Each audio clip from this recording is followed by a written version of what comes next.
By the time you've crossed the threshold of 60, life has taught you that not everyone you counted on will be there. Sometimes it's not because they didn't love you. It's because they couldn't show up in the way you needed. People have their own battles, their own distractions, and sometimes their own limitations. It can feel heartbreaking at first, but here's the quiet freedom that comes with age. You begin to realize that your life, your joy, and your peace were never meant to be held hostage by someone else's availability. You're allowed to build your own foundation, one that doesn't crumble when others step away. By the time you've crossed the threshold of 60, you've had a front row seat to the unpredictable theater of human relationships. People you thought would always be there sometimes aren't, and not always because they don't care. Sometimes because life pulled them in a direction where they couldn't walk alongside you anymore. That realization can hit like a quiet ache, the kind that lingers not because it's unbearable, but because it whispers, things aren't the way they used to be. It's in this season of life that you begin to understand something deeply.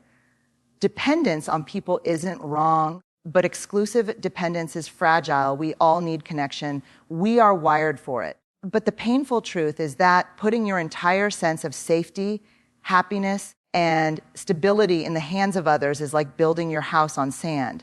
It feels solid until the tide comes in. At 60 plus, you've already been through enough storms to recognize patterns.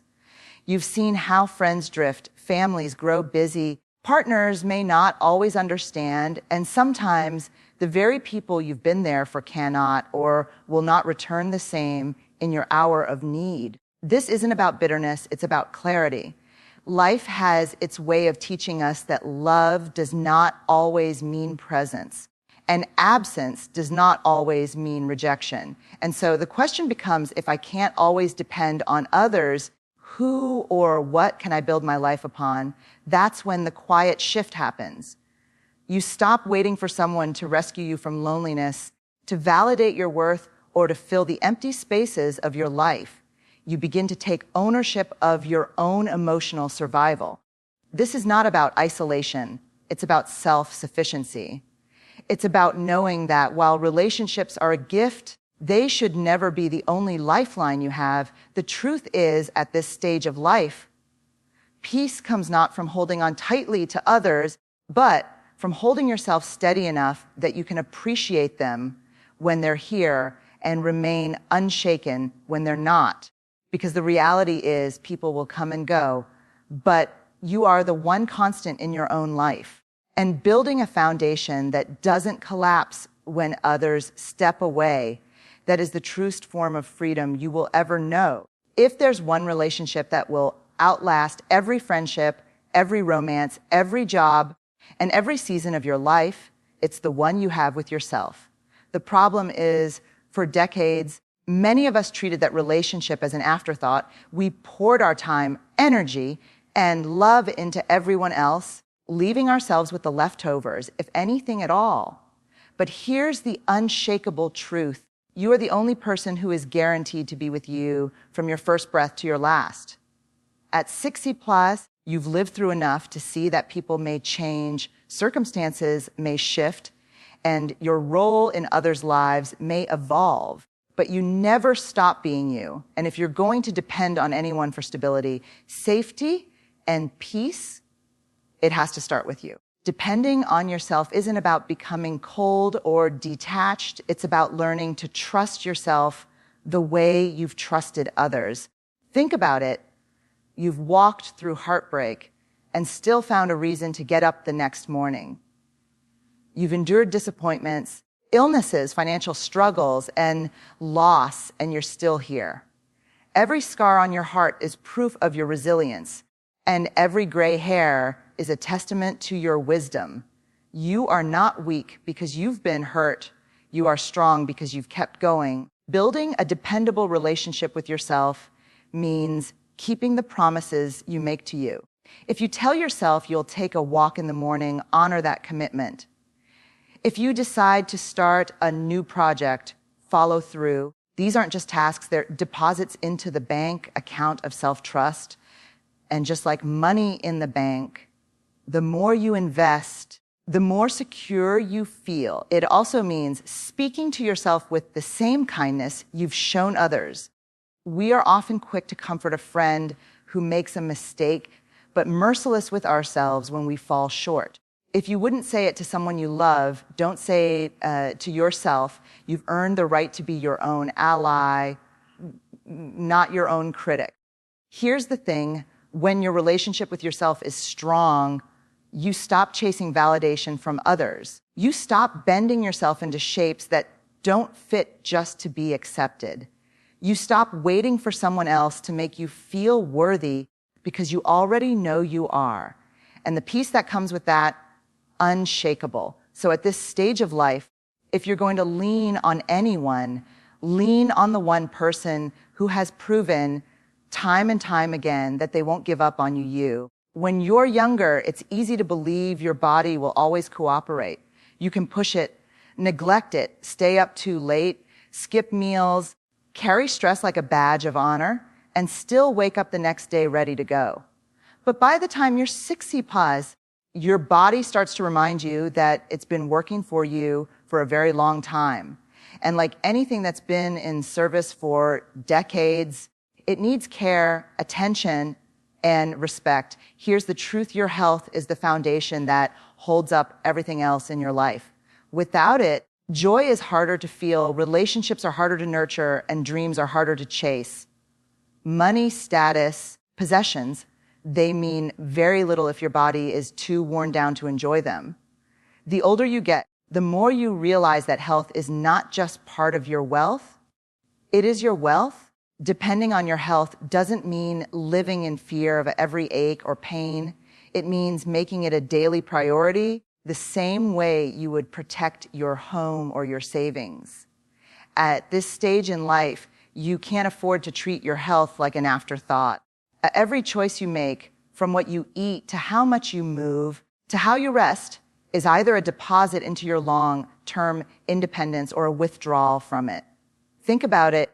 Your body has carried you through 60 tough years of work, love, loss, laughter, and change. It's been your constant companion in every moment of your life. It deserves to be honored, not just used. And the beauty of taking care of your health at this stage is that even small changes make a difference.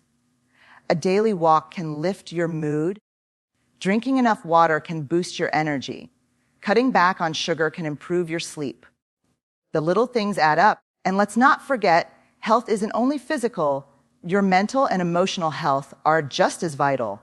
Stress, resentment, and unresolved pain can take a toll on your body just as much as poor diet or lack of movement. That means self-care isn't selfish, it's survival. Protect your peace as fiercely as you protect your heartbeat.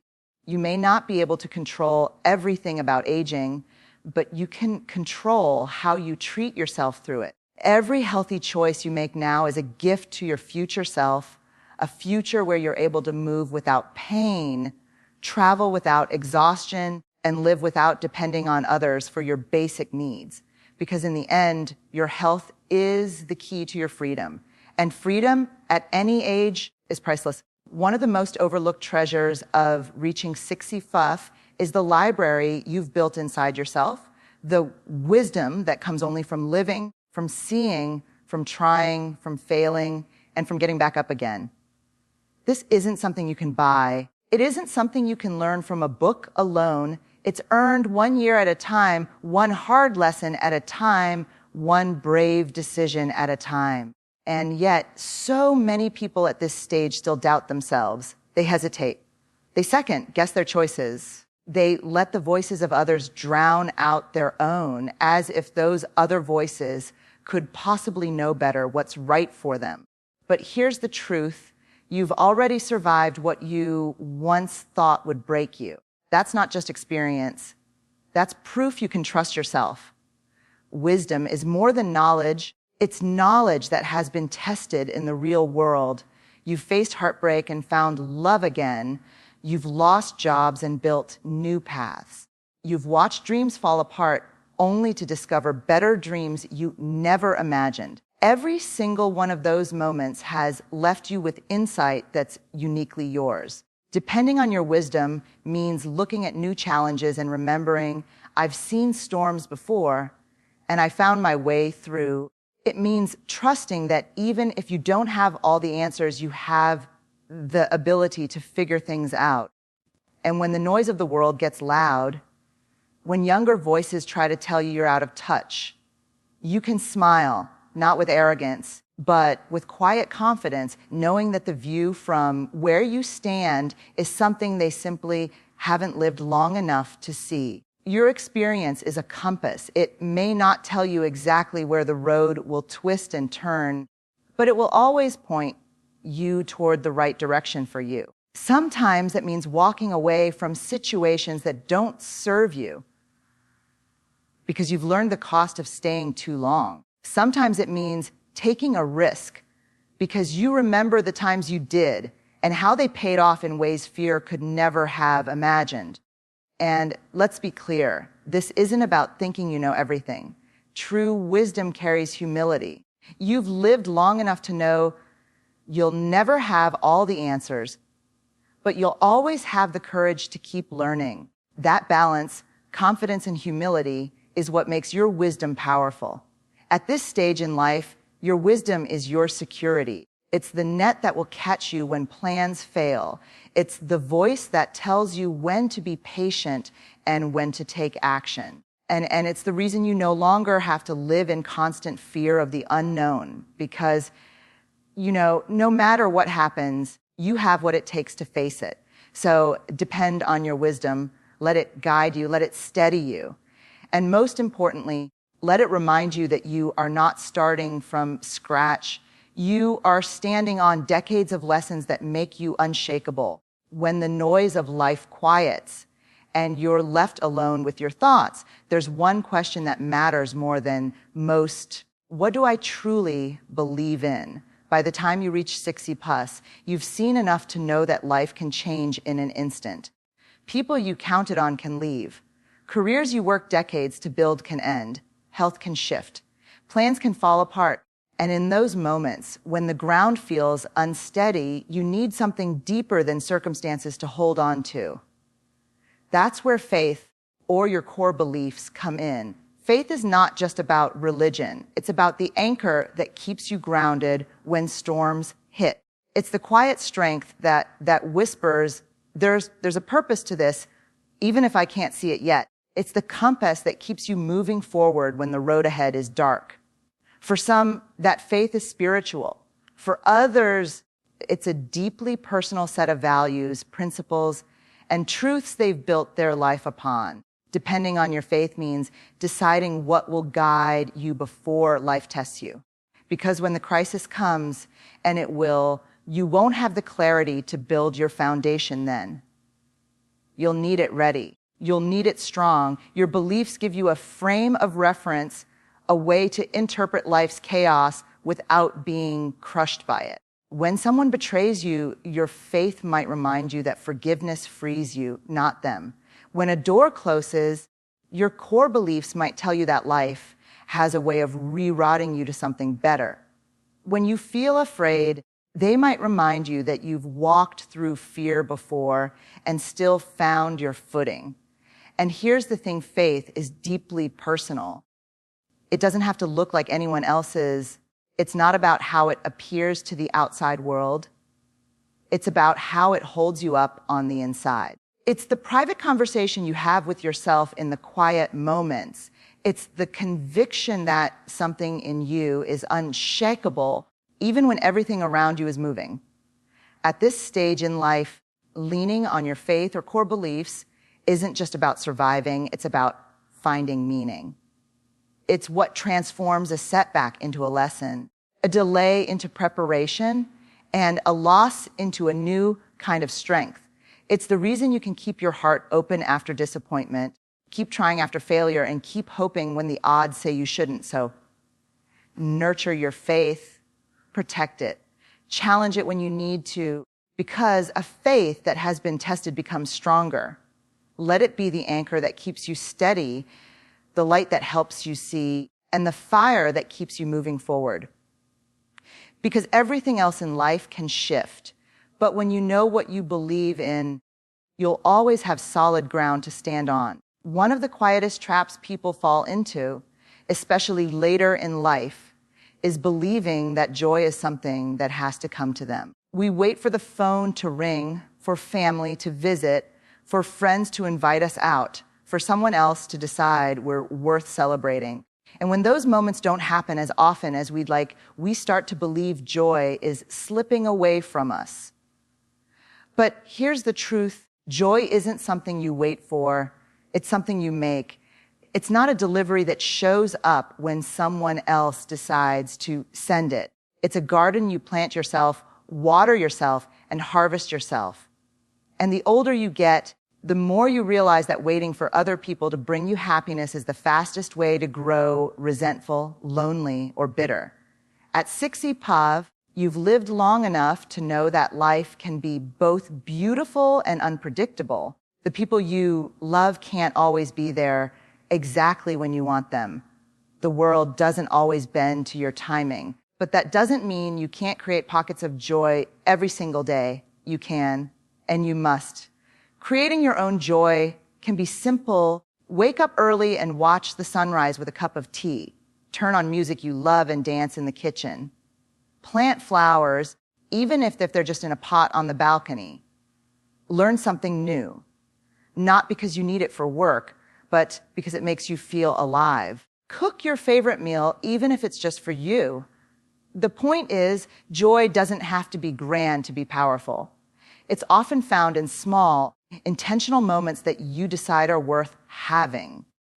When you take ownership of your happiness, you take away the power anyone else has to control it. Depending on joy you create also means releasing the belief that happiness is tied to a specific person, place, or achievement. If you only allow yourself to feel joy when everything is perfect, you'll be waiting a very long time. Life is never perfect, but joy is still possible, even in hard seasons, especially in hard seasons. And here's something important. Creating your own joy doesn't mean you don't value the joy others bring you. It just means you're not dependent on it.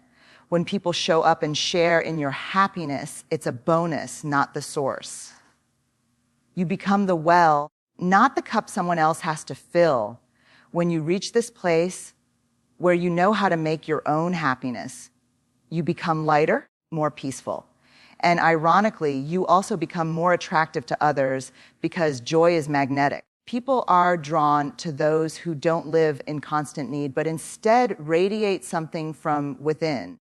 So don't wait for joy to knock on your door. Build it. Invite it in. Let it become a daily habit like breathing. Because when you learn to create your own joy, you hold in your hands one of life's most unshakable forms of independence. By the time you've lived 60 years or more, life has shown you both its beauty and its sharp edges. You've loved and lost. You've built and rebuilt.